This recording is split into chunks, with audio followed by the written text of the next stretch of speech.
Dave Corinth here. Welcome to my shop. Today, I'm going to get out of my comfort zone and I'm going to tune a Stanley transitional plane. Now, what I mean by out of my comfort zone is I typically don't mess with these transitionals. It's not because I don't like them, it's because they're hard to find in really good condition. These are easy to find. The cast iron sole wears very minimally, they're easy to fix up, so I don't have a problem finding these. But these in good condition is another story. Typically, when I find these are in really rough shape. Because they have wood bodies on them, the wood bodies do not hold up well to the elements. And a lot of these in my area are found in old barns and garages and things like that. So the wood gets checked on the ends. There's cracks. The mouth is cracked. It's faded really bad. They're almost a gray color. All the cast iron on them is rusted completely solid. Lever caps frozen. But sometimes you get lucky and you find one that looks like this. And this one is in exceptionally good condition. There are no cracks, checks. The wood's still a beautiful color. It's got patina. 95% of the Japaning's in place. The iron is near full length. So this one is an exceptional transitional plane to find in the area that I live in. And since it's called a transitional plane, it's often thought that it was a transition from the all wood-bodied planes to the all cast iron planes. And that's not true. These two were offered alongside each other at the same time. But a lot of the old timers like the feel of wood against wood and not iron against wood. But it gave the convenience of the Bailey style adjuster on a wood bodied plane. So it allowed some of them old timers to transition from this to this with ease. Before I restore or tune any plane, I kind of like to know when it was made. And to do that, on this plane, I used Roger K. Smith's type study for transitional planes. And according to that, this one was made in 1920 or 1921. It should have a Sweetheart logo on the iron. And if we look close, you can see that it has a Sweetheart logo with Made in the USA under it. There was two types of Sweetheart logos used on the Type 15. One that said Made in the USA and one that said New Britain, Connecticut. This one is the one that says Made in the USA, so it was probably made in 1921. The other feature is it should have this patent on it. But if you'll notice, it says patent 6912 and it should say patent 7912. Patents were always issued on Tuesdays. And if you look on a calendar and go back to June the 9th, 1912, that's on a Sunday. Stanley corrected that on the Type 16s, but on the Type 15s, it says June 9th, 1912, when it should say July 9th, 1912. And that patent is for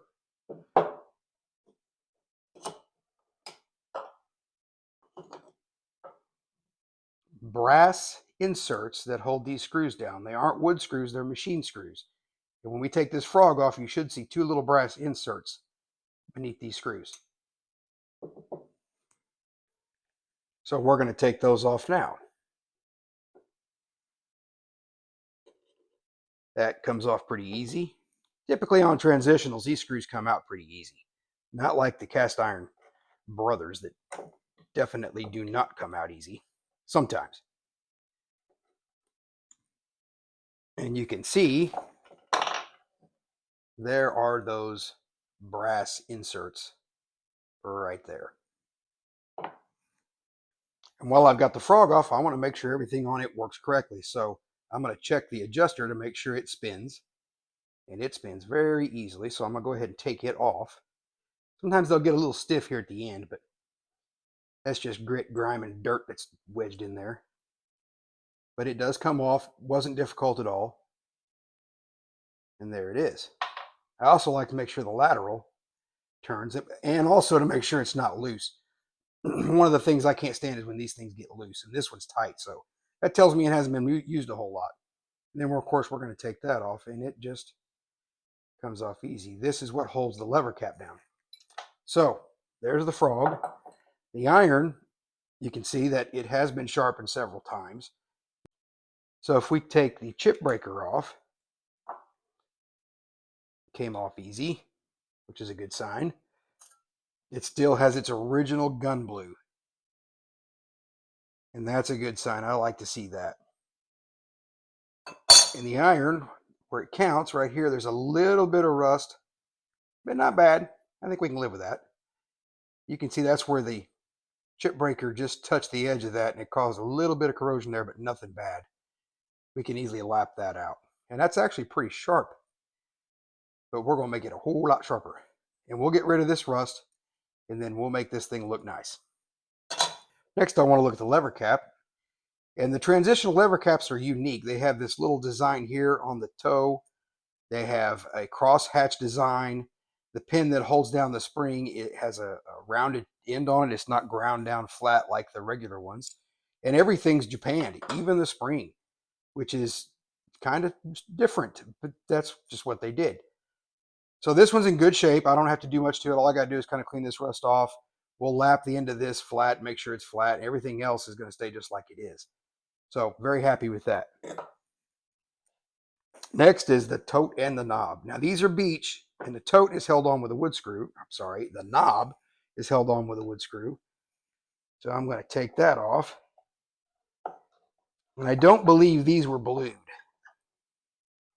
I think they were just metal. And you can see there's no evidence of bluing on there. So this one should not have any blue on it. The knob's in excellent condition. I don't want to do anything to that. That is just how it's going to stay. We'll clean it up a little bit, but we're not going to remove any of that patina, scratches, or anything. So that's in great shape. The tote is held on with a standard barrel nut and rod. This is probably going to give me fits. Nope, there it goes. Come out really easy.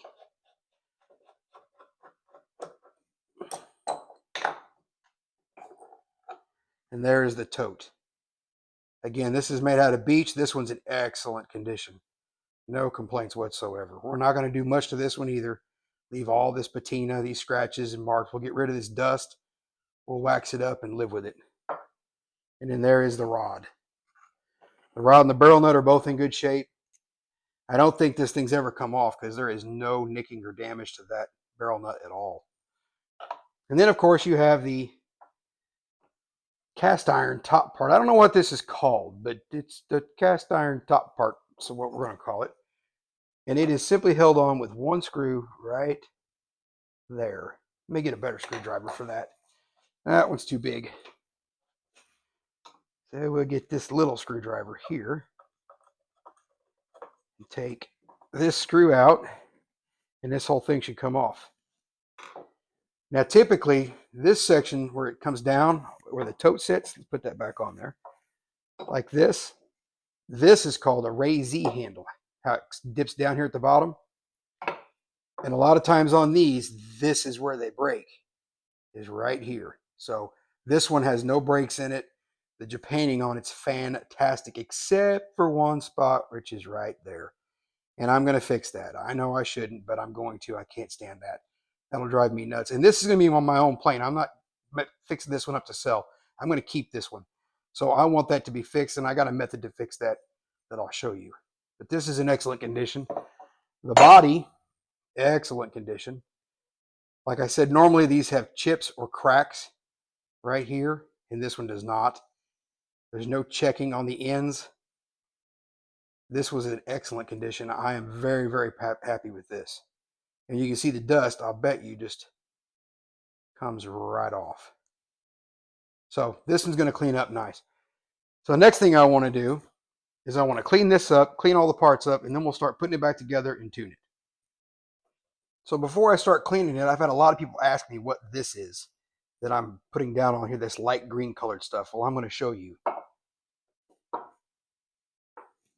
This is a 3/4 inch piece of plywood, and on top of it is this vinyl protective cover. And this is off of an old drafting table. I remodeled a house a couple years ago, and in the garage was a drafting table, and it was in horrible condition, but it had this vinyl top. So I saved the vinyl top, and anytime I want to have something that I don't want to get grease or something on my workbench, I'll put this down here, and I'll clean it on this, and I can clean wood parts on it, metal parts, and all I got to do is wipe it off and set it off to the side, clean it, and reuse it. When I clean these, I like Howard's Feed and Wax. It's kind of my go-to thing. I'm not a big fan of boiled linseed oil. I use it from time to time, but for stuff like this that's got a good finish on it, I just use this Howard's Feed and Wax. I give it a very liberal coat and make sure I get in all those nooks and crannies. And if the finish has like paint splatters or a lot of grime and grit in it, I can use 4/0 steel wool and that'll take some of that stuff off. But in this case, this plane was in such good shape, it didn't need it.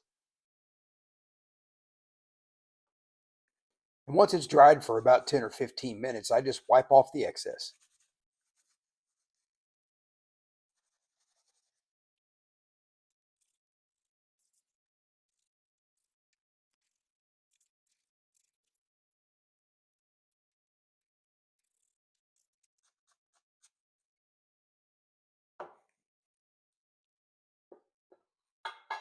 And then I'll cover everything with a good coat of Johnson Space Wax.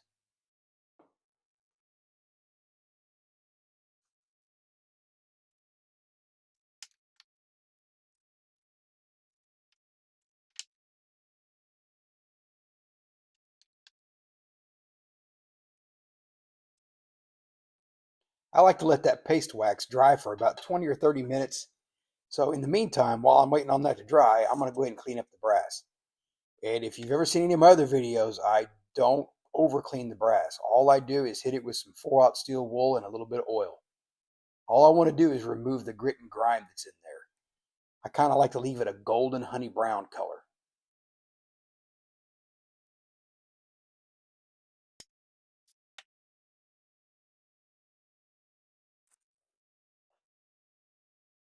And for those hard to reach places where I can't get the steel wool in there, all I use is a toothpick. And I do the same thing to the brass adjuster nut.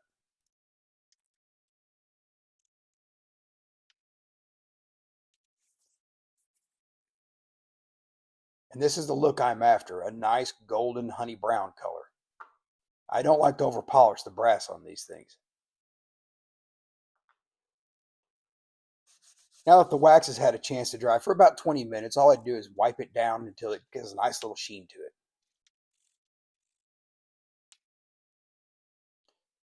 I was kind of hoping that once I applied the wax that some of the lettering on the end would be more visible because I can read Stanley Rule and Level and Bailey, but I can't read the number. So, but I know it's a 35. And the tote and knob look great. Definitely no complaints there. Next, I want to go ahead and clean the grit and grime off of the cast iron top part thingy, the frog, and of course the iron and the chip breaker. And to do this, I use simple green.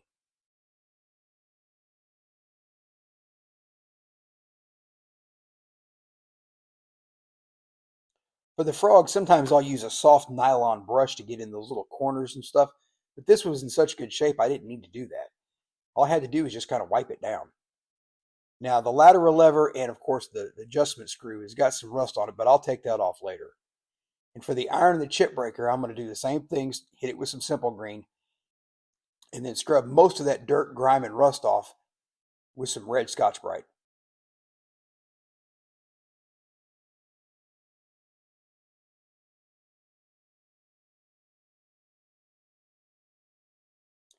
And I only hit the one face of the chip breaker. The back side that's blued, I don't hit that. I don't want to remove any of that original gun blue. Now here's that spot that's got the rust on it. It's the only spot on the whole plane that has that, and it's going to bother me. So what I'm going to do is I'm going to take some 220 grit wet dry sandpaper, but I'm going to keep it dry. And I'm just going to hit that little rust spot, which is mostly on the top rail. Then I'm going to clean it with some simple green to remove the dirt, and then wipe it down with some denatured alcohol.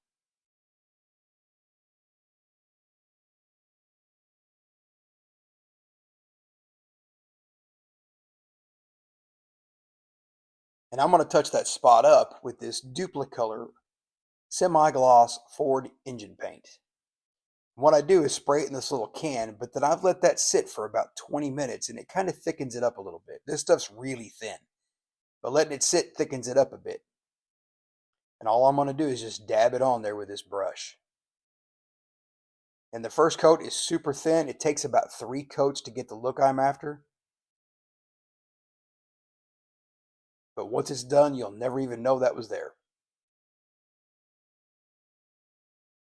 The depth adjustment screw has some rust on it, and I want to get as much of that off as I can, especially near the base.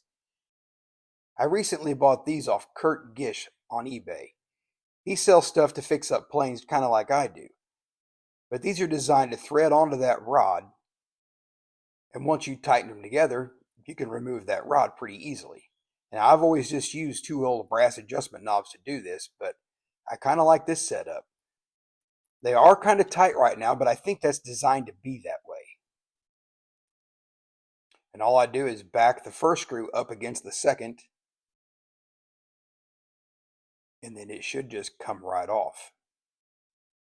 Now, when I did this, I used a 7/16 wrench, and I should have used an 11 millimeter, but it worked for now. But from now on, I'm going to use an 11 millimeter. And you can see, after a little bit of easing, it just comes right off. So I'm very impressed with these, and I'm going to use them in the future for sure. And if you'd like a set of these, he sells them on eBay. Now you can see all that rust and grime on that threaded rod. So we'll clean that up with a wire wheel, along with all the other parts. And if you've ever seen any of my other videos, you know I preach about using a very fine wire wheel. You can do a lot of damage with a wire wheel on some of these old antique parts. But the one I use is specifically made for aluminum and brass, and it does not take off very much. Just enough to get that grit and grime off. And it cleans up the threads. And that's all I want it to do.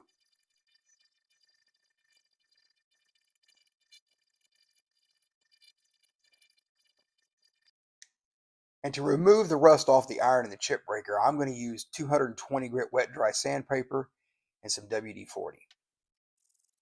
I know I could soak it in some Evapo rust and let it sit for a while, but I find this is just a lot faster. And it gets the look that I want, which it leaves some of that patina.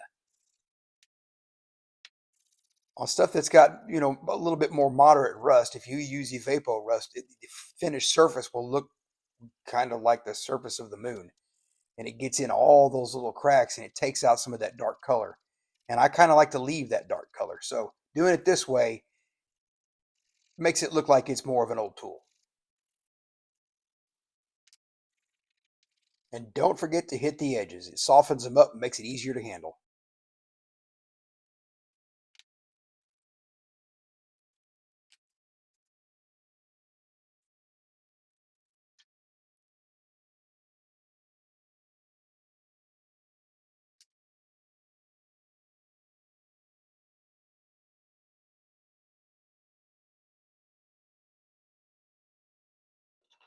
Now, once I'm done removing all that rust, or at least 95% of it, I'm going to go over it with my soft wire wheel. And this kind of removes that sandpaper cleaned look. It kind of softens it up a little bit.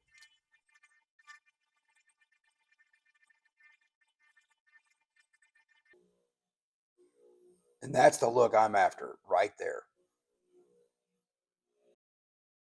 Now that the depth adjuster rod has been cleaned, I'm going to put it back on the frog.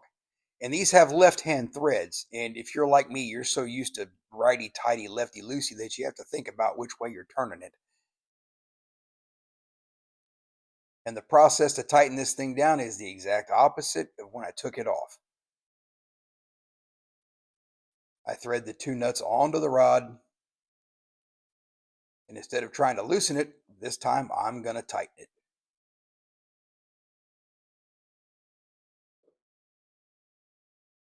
And to take those nuts off, you got to use 2 wrenches.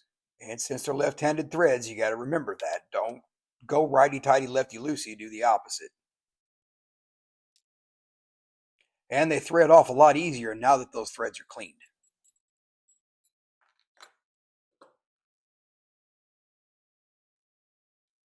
Then I'm going to put the brass adjustment knob on there and see how well it goes. I like these to spin freely. I don't want to have to use 2 fingers to spin them. And that's what I'm after right there. Couldn't be happier. Next, I want to set the primary bevel for the iron. And it's 25 degrees. And to do that, I made this jig that I use on my Delta belt sander. It simply holds the iron at the desired angle, which is 25 degrees. I go over it 2 or 3 passes, and then I cool it off in water. You don't want to get these hot. You can ruin the edge of that iron if you get it too hot. So all I do is 2 or 3 passes, dip it in water, check it, do it again. And having this jig ensures that it's a square grind. Next, I want to lap the back of the iron. It is extremely important that you lap the back flat since it's half the cutting edge. And to do that, I use these diamond plates. This one's 320 grit. And I'm going to run it over a few passes just to kind of see where I'm at on this one, because you never know. These usually aren't flat, and this one is not, and it's the worst kind. It's got a hump in the middle, which means it's going to take a long time to get it flat. So this took about 20 minutes just to get it to where I needed it to be, all on that 320 grit stone. And the previous owner had lapped the back, but they didn't do a very good job, and they hit the corners a little bit too shallow, and I'm not going to take it down that far. You can see that little spot right there that I can't get. Since this is going to be a smoothing plane, those edges are going to get rounded off anyways. And to do that, I use this little diamond stick. It's 1,000 grit, and it rounds those corners off great. And that should get most of those corners that I want off. This prevents plane tracks when you're smoothing. And once I have those rounded over, I'm going to lap it again just to remove any burrs that might have been made. Next, I'm going to go to the 600 grit stone.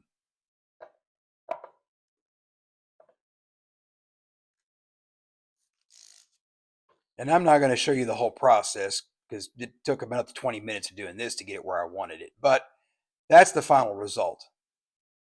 And I'm happy with that. And to really get that back polished, I'm going to hit it one more time, this time on my 1200 grit narrow stone.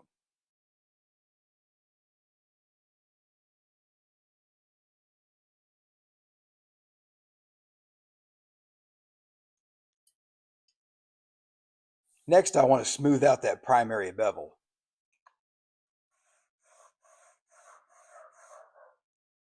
And my dog did not like that sound. Every time I'd start, she'd bark.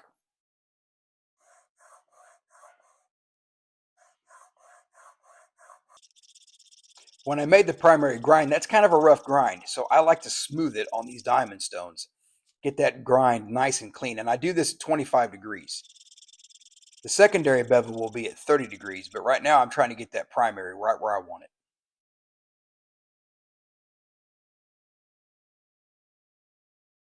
To make that secondary bevel, which is going to be 30 degrees, I use this 3000 grit water stone. Now on the diamond stones I use glass cleaner, but on my water stones I use water.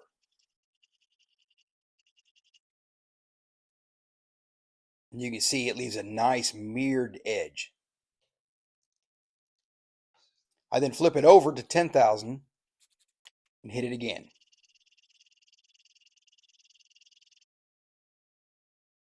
And it leaves a very, very sharp edge. And to remove any burrs that might have been made in that process, I flip it back over, put it on the 3000, and then lap the back one last time.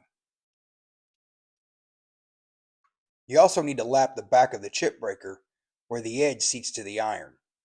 And I do this with 320 grit, making sure that thing's perfectly flat.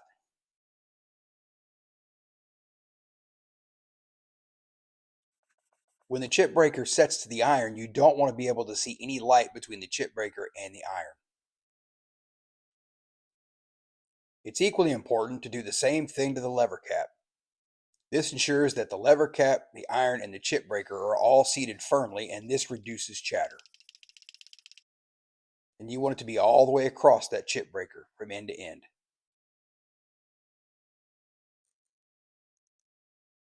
So now it's time to put this plane back together. I'm going to put the cast iron thingy on, tote, knob, frog, get this thing where we can start testing it out.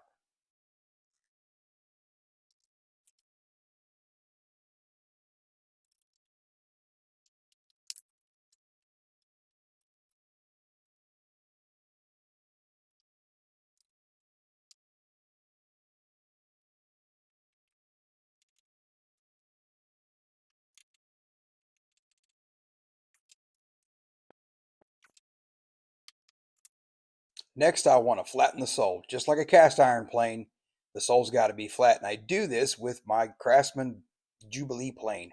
I love this plane. It's a number 3. It's kind of set up as a smoother, but it has a straight profile on the iron with just the edges relieved.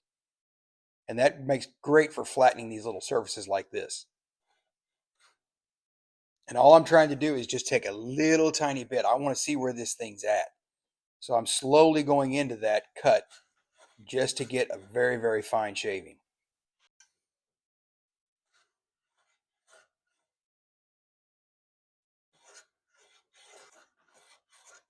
And as I do this, you can start to see where there's a hollow right down the center of the plane where it was smoothing boards. And this is very common on these wood-bodied planes. But I want it to be dead flat and perfectly smooth. And you can see that groove right down the center, so I go at it again. And I'm not taking very much off. I have not cleaned the mouth of that plane yet, and you can see how much the shavings are building up in there. It's not very much, but it's doing the job. Now, at first, I thought that the back there had a groove in it, but that turned out not to be a groove. That's actually a stain. So the more I went over it, it wasn't taking that off. And I don't want to take too much off, so I'm just going to live with that stain.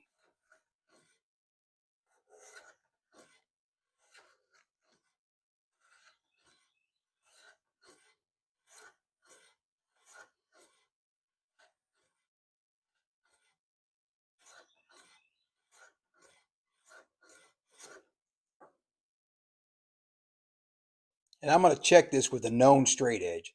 This is a piece of '01 tool steel that I know is at least to 15 thousandths flat across its length.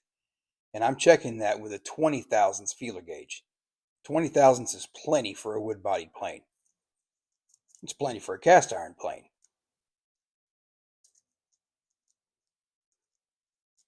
And the places I'm checking are right in front of the mouth, right behind the mouth, and the heel.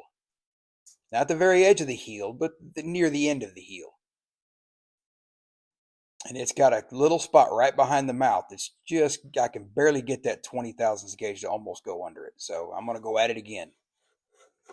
And on the right side of that body, the grain kind of does a funky thing, and you'll see it kind of catch on that once in a while. But you want to make sure you go the whole width of the body, not just in the center or on the edges.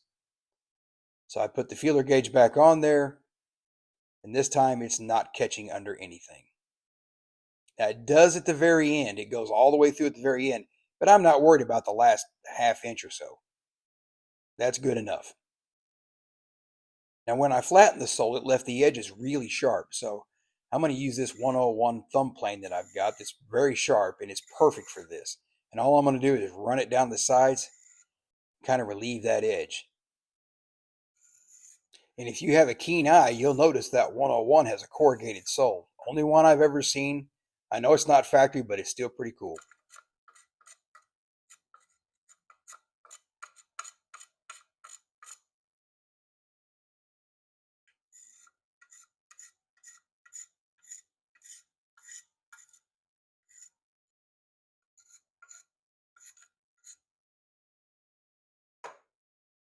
And then I'm going to wax the sole with some Johnson's paste wax.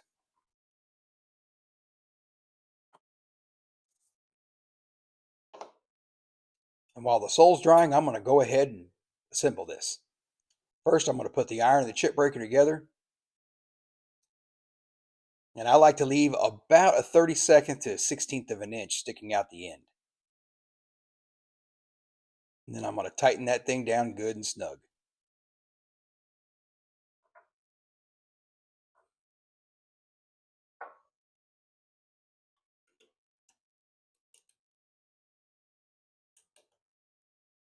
The lever cap doesn't have to be in there super tight, just enough so whenever you click it with your thumb, it makes a popping sound. So I'm going to adjust it here and check it.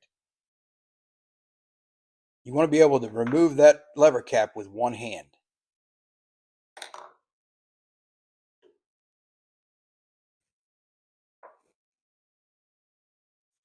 And then I'm just going to wipe the sole off that wax is dried from.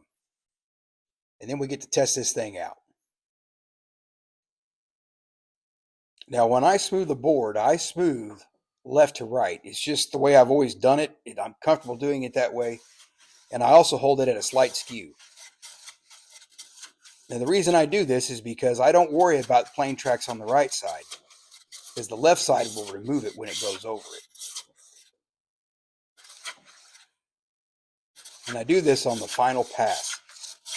I'll go side to side while I'm working it down, but when I get to my final pass, I go left to right. And when I'm done, there are no plane tracks left on that board.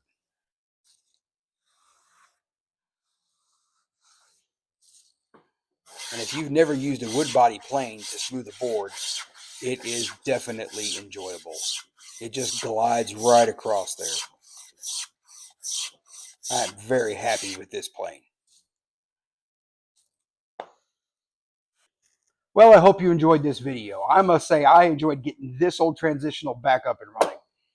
I got this for myself because I do a lot of restoration work on old furniture, and a lot of times there's pine, cypress, and chestnut involved.